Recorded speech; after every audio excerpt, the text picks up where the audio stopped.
حضور صلی اللہ علیہ وآلہ وسلم کی عادت تھی کہ حضور صلی اللہ علیہ وسلم سحری کے وقت سین حرم میں آ کر قرآن پڑھتے تھے۔ ابو جہل، ابو سفیان اور اخنس بن شریک یہ رات کو چھپ کرنا حضور صلی اللہ علیہ وسلم کا سین حرم میں جا کے قرآن سنتے تھے، اور جب واپس آتے تھے نا تو ایک دن ایسا ہوا کہ ان تینوں کی ایک چوک پہ ملاقات ہو گئی، ابو جہل کی، ابو سفیان کی اور اخنس بن شریک، بڑے بڑے کافر ہیں یہ، آپس میں جب ایک چوک پہ ملاقات ہوئی تو ایک دوسرے کو ٹٹولنے لگے، سارا دن تم مخالفت کرتے ہو، رات کو قرآن سنتے ہو، یہ کیسا رویہ ہے تمہارا؟ یا تو پھر پوری طرح مانو نا، یا پھر چھپ چھپ کر قرآن سننا چھوڑ دو۔ تینوں نے وعدہ کر لیا کہ آج کے بعد ہم قرآن نہیں سنیں گے۔ دوسرا دن ہوا تو وہ دل میں بے چینی تھی، وہ جو لذت تھی نا حضور کے قرآن پڑھنے کی۔ حضرت موسیٰ اسیر فرماتے ہیں کہ ہم وہ لمحہ ہی نہیں بھولتے کہ سورۃ والضحیٰ تھی اور حضور تلاوت فرما رہے تھے۔ آج کا کوئی قاری تلاوت کرے تو دل کرتا ہے بار بار سنا جائے، تو یار وہ عالم کیسا ہوگا جب حضور خود قرآن کی تلاوت کرتے ہوں، کیا لطف ہوگا، کیا لمحہ ہوگا۔ تو ابو جہل کے دل میں خیال آیا کہ تینوں سے وعدہ ہو گیا، اب وہ تو آئیں گے نہیں، تو میں خود ہی اکیلا ہی چلا جاتا ہوں، چھپ کے قرآن سن کے آ جاتا ہوں۔ یہ بات تینوں نے سوچ لی، ابو سفیان نے بھی دل میں یہ سوچ لیا کہ آج ابو جہل نہیں آئے گا، اخنس بن شریک نے بھی سوچ لیا کہ وہ دونوں نہیں آئیں گے، میں اکیلا سناتا ہوں۔ تینوں گئے، تینوں کونوں پہ بیٹھ گئے اور چھپ کر حضور کا قرآن سن رہے ہیں۔ واپس آنے لگے تو تینوں کی پھر دوبارہ ملاقات ہو گئی اور کہا یار کل ہی ابھی وعدہ کیا تھا، تو پھر آج تم آ گئے ہو۔ کہا آج پکا وعدہ کرتے ہیں، آج کے بعد ہم قرآن سننے نہیں آئیں گے۔ تیسرا دن ہوا، وہ بے چینی دل میں انگڑائی لی، کہا آج تو پکا وعدہ کر لیا، دونوں نہیں آئیں گے۔ ابو جہل اٹھا اور چھپ کر جا کر اسی کونے پہ جا کر قرآن پر سننا شروع کر دیا۔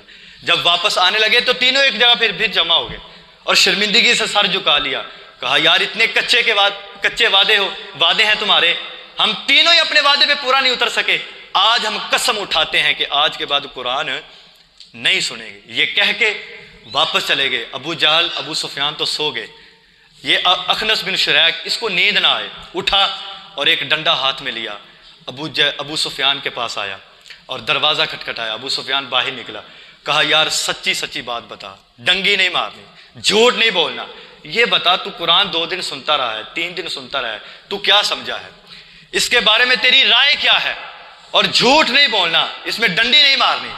ابو سفیان نے بات کو گول کیا، کہا یار مجھے صحیح سمجھ نہیں آ رہے، آؤ ابو جہل کے پاس چلتے ہیں۔ یہ دونوں گئے، ابو جہل کا دروازہ کھٹکھٹایا، ابو جہل باہر نکلا۔ اخنس بن شریک کہنے لگا کہ اے ابو سفیان جھوٹ نہیں بولنا، سچی بات بتا، 3 دن قرآن سنتا رہا ہے، بتانا اس قرآن کے بارے میں تیری رائے کیا ہے۔ ابو جہل کہنے لگا کہ سیدھی سی بات یہ ہے، میں نہیں چاہتا کہ اس خاندان کے پاس سرداری بھی ہو اور نبوت بھی اس کے پاس آ جائے، اگر نبوت بھی ان کے پاس آ گئی تو ہمارے پلے کیا رہے گا، بس یہ بات ہے، وگرنہ قرآن بھی سچا ہے، نبی بھی سچا ہے۔ بات یہ ہے کہ وہ بشر کا کلام نہیں ہے، جب سنا جاتا ہے تو دل میں اترتا ہے اور دلوں میں تاثیر رکھتا ہے۔ کلمہ اس لیے نہیں پڑھ رہا کہ اگر نبوت بھی ان کے حصے میں آ گئی تو ہمارے پلے کیا رہے گا۔ اخنس بن شریک نے کہا اچھا یہ تکبر، یہ عداوت، یہ بغض ہے جو تمہیں کلمہ نہیں پڑھنے دیتا، تم یہاں ٹھہرو، میں پھر نبی کا غلام بننے جا رہا ہوں۔ جب وہ جانے لگا نا تو ابو جہل نے کہا کہ یار یہ تو غلط بات ہو جائے گی، اگر یہ مسلمان ہو گیا تو یہ تو راز کھول دے گا کہ یہ چھپ چھپ کے قرآن سنتے رہے ہیں، آج عداوت کی وجہ سے مسلمان نہیں ہوئے۔ تو ابو جہل نے پیچھے سے آواز ماری اخنس بن شریک کو، کہا اپنے باپ دادا کا دین چھوڑ کے جا رہے ہو، وہ جس پر تیرے باپ دادا نے موت دے دی ہے۔ یہ ایسی باتیں کی، اخنس بن شریک واپس آ گیا۔ علماء نے لکھا ہے یہ واحد وہ شخص تھا جو ایمان کے کنارے پہ آ کے کھڑا ہو گیا تھا لیکن واپس آ گیا تھا، اس کے مقدر میں ایمان نہیں آیا تھا۔ قرآن ایک ایسی چیز ہے کہ جو دلوں میں اثر کرتی ہے اور تاثیر پیدا کرتی ہے، جیسے جیسے بندہ اس کی تلاوت کرتا ہے اس کا نور دلوں میں اترتا ہے۔ قرآن مجید کی تلاوت اپنے حصے رکھیں، چاہے 1 رکوع ہی روزانہ کا کیوں نہ پڑھیں، لیکن اس کو پڑھا کریں۔